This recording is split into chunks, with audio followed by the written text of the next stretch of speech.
السلام عليكم عم ابراهيم عزب. اخبارك يا معالي الباشا؟ صباح الفل، كل سنه وانت طيب. بص يا عم ابراهيم، ادي برضك نفس المشكله اللي انت بتواجهها في الحمام اهي. بص الميه،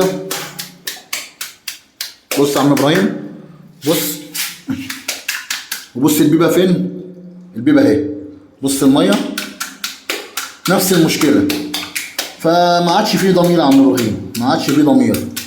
ادي الناس اللي بتقول احنا صناعيه واحنا وفي الاخر يجي يشتغلوا بتبقى دي النتيجه اهي. ادي يا عم نفس، يعني انت مش انت وحدك، مش انت لوحدك يا عم ابراهيم، ده شغل شركات، يعني ده شغل شركات.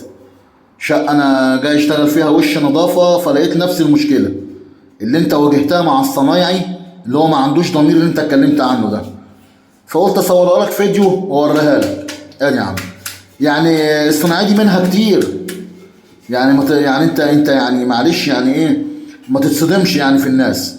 الصناعيه دي منها كتير، قليل قوي اللي عنده ضمير يعني وبيراعي ربنا في لقمه عيشه، او بيراعي ربنا في الجنيه اللي يخش بيته، لان الجنيه دوت هياكل بيه وعياله هياكلوا بيه.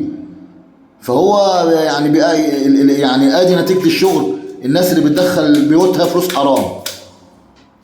بس ولا حول ولا قوه الا بالله. وكل سنه وانت طيب يا عم ابراهيم، واحنا بنصبح عليك، كل عام وانت بخير.